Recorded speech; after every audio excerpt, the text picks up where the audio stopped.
Quran-ı Kərim məxluq deyil. Həmçinin Quran-ı Kərim hər hansı bir şeydə hulul etməz, hər hansı bir yerdə sığmaz, orada yerləşməz.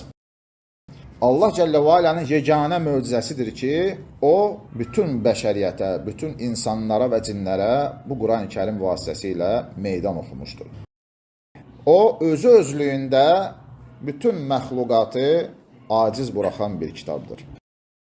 Quran Allahın kəlamı və vəhyidir. Yəni Allah Cəllə və Alə Quranı Allah Rasuluna sallallahu aleyhi və səlləm Cəbrail vasitəsilə vəhy etmişdir. Quran-ı Kərimin məxluq olduğunu deyən, bu şeyə insanları çağıran və bundan ötürü münazirə edən, mübahisə edən insanlara İmam Əhməd və onun əshabı küfr hökmünə çıxarmışlar. Lakin bu məsələlərdə təqlidçi olan Mü'təzili və onların yolunu tutan insanlara fasıq hökmü çıxarılmışdır. Əslində, müsəlmanın bu kimi ifadələrdən və buna bənzər sözlərdən kənar durması lazımdır. Yəni, bu cür kəlmələr istifadə etmək müsəlmana yaraşmaz. Yəni, mənim tələffüzüm məxluqdur, yaxud da ki, buna bənzər ifadələr müsəlmana yaraşmaz. Çünki sələf bu cür sözlər, ifadələr işlətməzdir. Çünki bu əslində insanlarda batil təəssürat yarada bilər.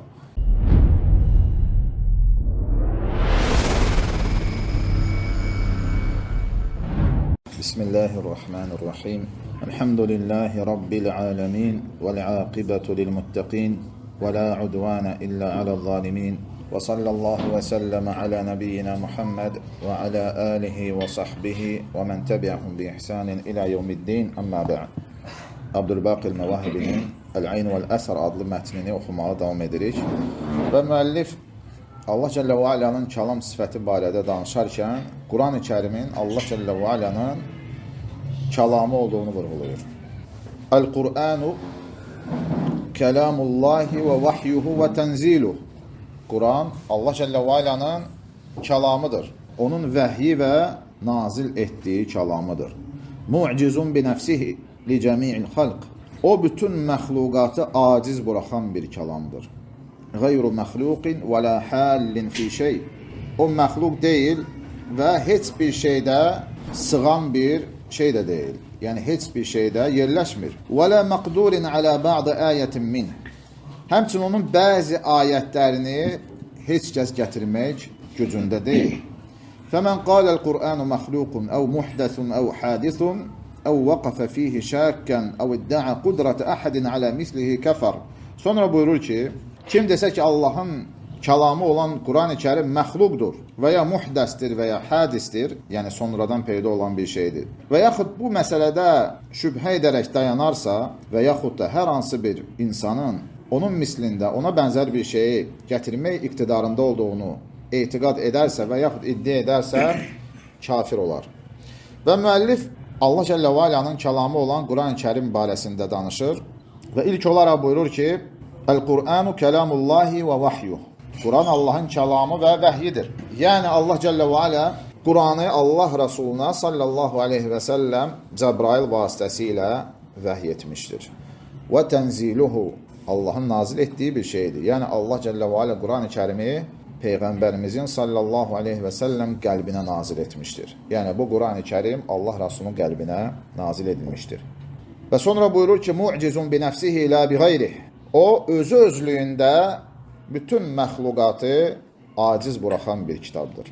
Bəzi alimlər demişlər ki, əgər Quran-ı Kərim ecazkar, yəni insanları aciz buraxan bir şeydirsə, biz onun qədim olduğunu necə deyə bilərik? Çünki məlum olduğu kimi Peyğəmbərlərin bütün möcüzələri məxluq olmuşdur.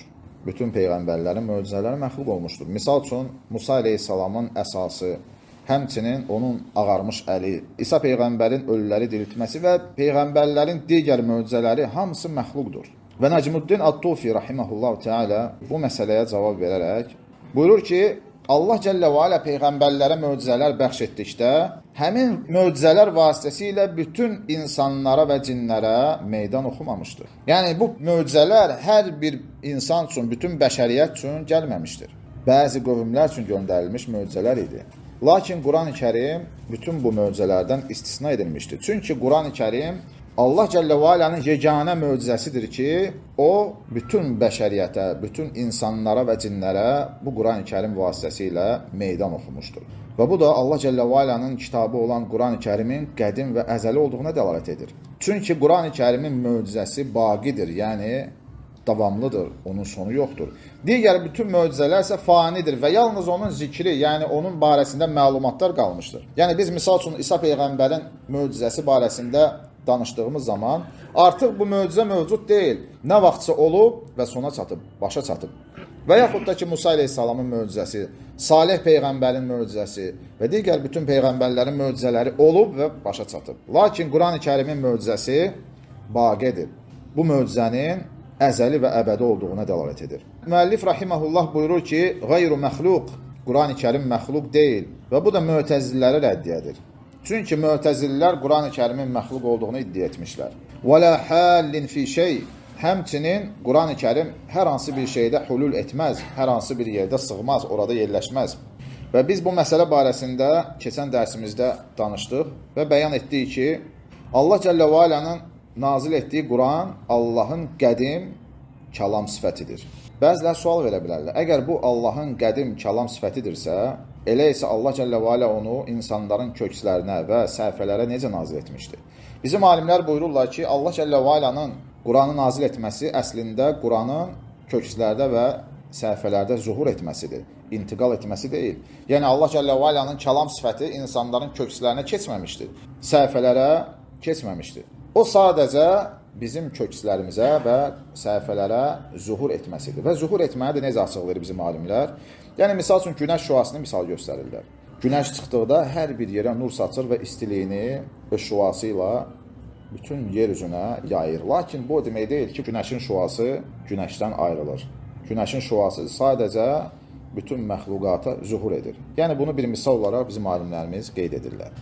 Və alimlərimiz buyururlar ki, Allahın kəlamı olan Quran-ı Kərim heç bir yerdə sığmaz, hulul etməz. Çünki o Allahın əzəli və əbədi sifətidir. Bu səbəbdən İmam Əhməd rahiməhullah buyurur ki, Kəlamullahi leysə bibəinin minhu. Və müəllif buyurur ki, وَلَا مَقْدُورٍ عَلَى بَعْضِ آيَةٍ minhu. Onun bəzi ayətlərini heç kəs gətirmək iqtidarında deyil. Nəyə görə bizim alimlərimiz buyururlar ki, bəzi ayətlərini? Ümumiyyətlə, Allah Cəllə və Alə Quran-ı Kərimdə kafirlərə meydan oxuduğu zaman onlara əgər bacarırsınızsa bir ayət gətirin deyə müraciət etmir. Məsəl üçün, biz Quran-ı Kərimin üslubuna baxsaq, Allah Cəllə və Alə bəzi yerlərdə buyurur ki, قُلَّ إِنِ اجْتَمَعَتِ الْإِنْسُ وَالْجِنُّ عَلَى أَنْ يَأْتُوا بِمِثْلِ هَذَا الْقُرْآنِ لَا يَأْتُونَ بِمِثْلِهِ. Əgər cinlər və insanlar bir yerə toplaşıb, bu Quran mislində olan, bu Qurana bənzər olan bir şey qondarmaq istəsələr, bunu edə bilməzlər. Yəni Allah Cəllə və Alə bəşəriyyətə, insanlara və cinlərə meydan oxuyur. Buyurur ki, ey insanlar və cinlər, hamınız bir araya toplaşın və bu Quran mislində bir şey gətirməyə cəhd edin. Lakin siz bunu etmə iqtidarında deyilsiniz. Allah Cəllə və Alə bununla bütün bəşəriyyətə, bütün Allahın vədini inkar edənlərə meydan oxuyur. Buna uslubu təhəddi deyilir. Yəni, meydan oxuma üslubu. Burada Allah Teala buyurur ki, bu Quran mislində, bu Qurana bənzər bir şey gətirənməzsiniz. Bəzi yerlərdə isə buyurur ki, fə'tu bi'əşri suvarin mislihi muftərayət. Özünüzdən qondardığınız 10 surə gətirin, əgər bacarırsınızsa. Yəni, Allah Cəllə və Alə bu ayətdə onlara meydan oxuyur və buyurur ki, bu Qurandan 10 surə gətirin. Bir ayətdə isə Allah Cəllə və Alə Əl-Bəqərə surəsində buyurur ki, Qul fə'tu bi surətin min mislihi. Əgər bacarırsınızsa, Qurandan olan, yaxud ona bənzər bir surə gətirin. Bir surə gətirin. Deməli, biz anlayırıq ki, Allah Cəllə və Alənin kitabı olan Quran-ı Kərim, onun kəlamı olan Quran-ı Kərim bütün bəşəriyyəti aciz buraxan, ecazkar bir kitabdır. Və heç bir insan bu Quran mislində, bu Qurana bənzər bir kitab gətirə bilməz və həmçinin ona bənzər bir surə belə qondara bilməz. Çünki Quran-ı Kərimin ecazkarlığı onun surələrindədir. Qaldı ki, onun ayətlərinə, bizim alimlərimiz buyururlar ki, bəli, ayətlərdən elələri də var ki, o öz ecazkarlığı ilə seçilir. Biz deyə bilərik ki, bəşəriyyət bu ayət mislində heç bir ayət gətirə bilməz. Lakin bu bütün ayətlərə şamil edilə bilərmi? Bizim alimlərimiz buyururlar ki, xeyr. Ona görə deyirlər ki, وَلَا مَقْدُورٍ عَلَى بَعْضِ آيَةٍ minhu.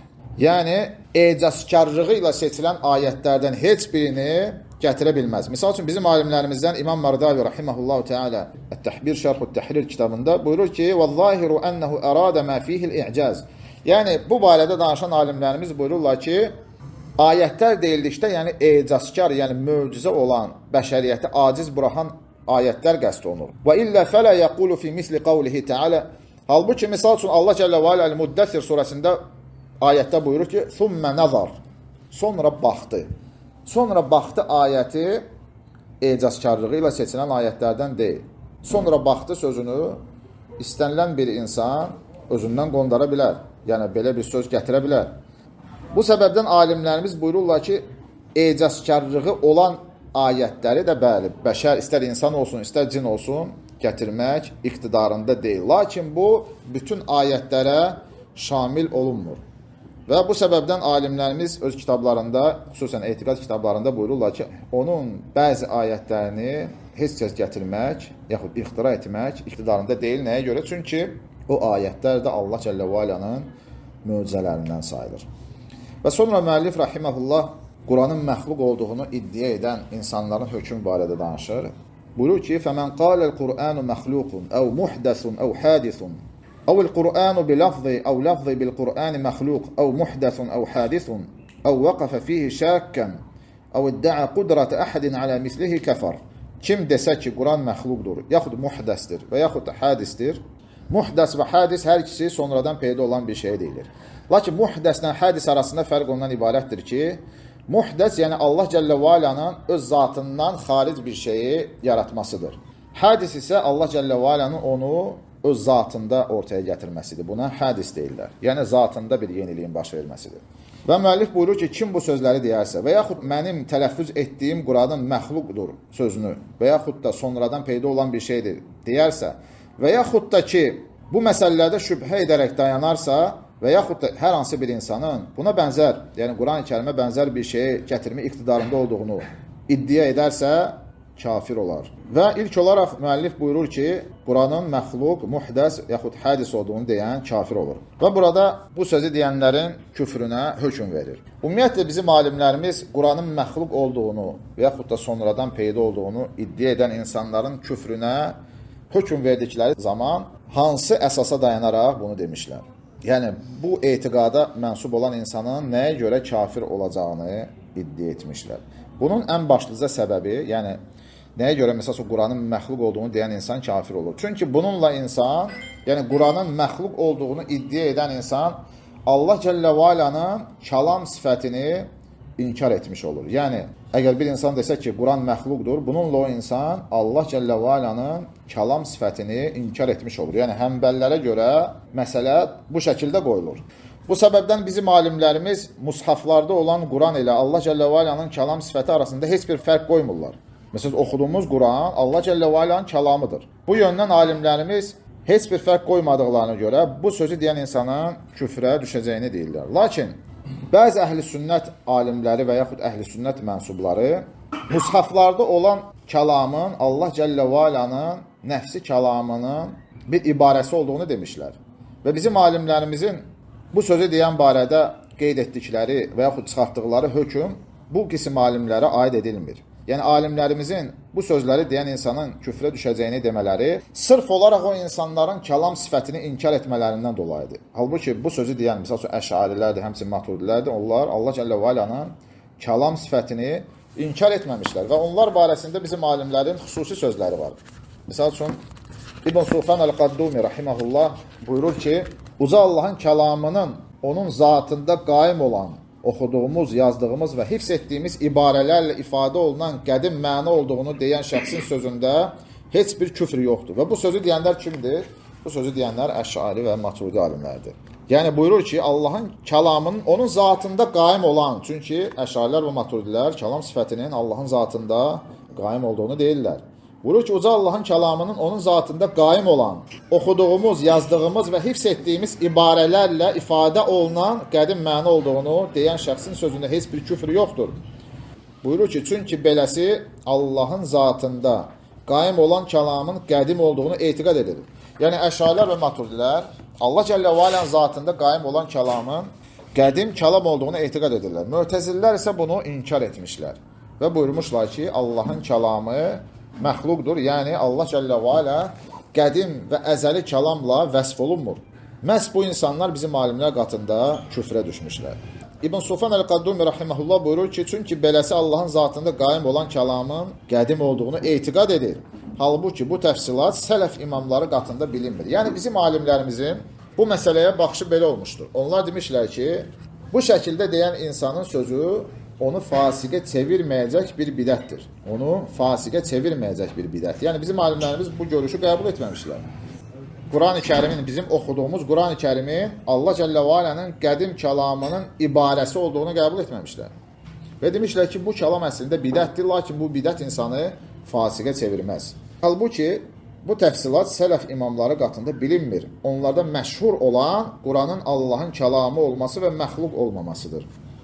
Ondan başlamış və ona tərəf dönəcəkdir. Yəni, bu sözlərdən anlayırıq ki, bizim alimlərimiz küfr hökmünü verdiyi insanlar məhz Mü'təzili firqəsinə mənsub olan insanlar olmuşlar. Və onlar Quranın məxluq olduğunu deyənin kafir olacağını, onun Allahın əzəli və əbədi olan kəlam sifətini inkar etməsindən dolayı idi.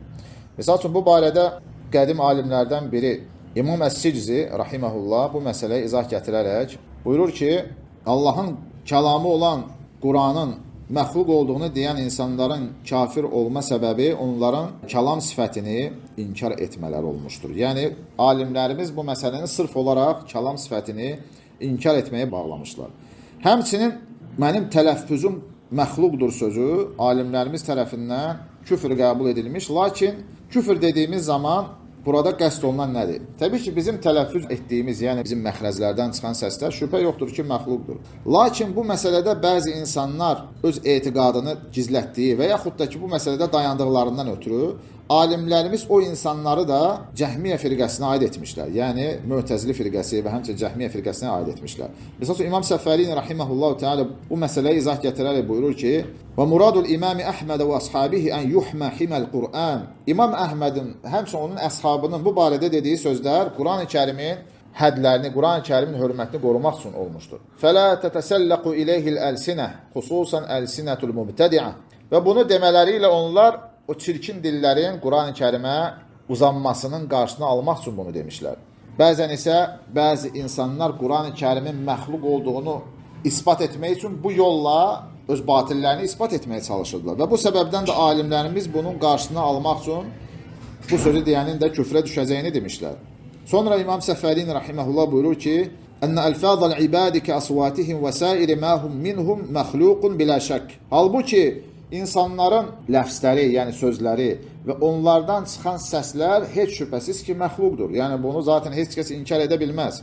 Bizim tələffüzümüz, bizdən çıxan səslər və hərflər məxluqdur, bunda şübhə yoxdur. Bir insan bir şey tələffüz etdikdə, yəni bir kəlməni tələffüz etdikdə, bu tələffüz edənin kəlamı hesab olunur. Yəni, ondan çıxan səsdir, həmçinin onun məxrəclərindən çıxan kəlmələrdir. Və hinəidin fəs-savabə ən yuqal Əl-Qur'anu qadimun və lafzi məxluqun və hədə beyyunun və lillahil həmd.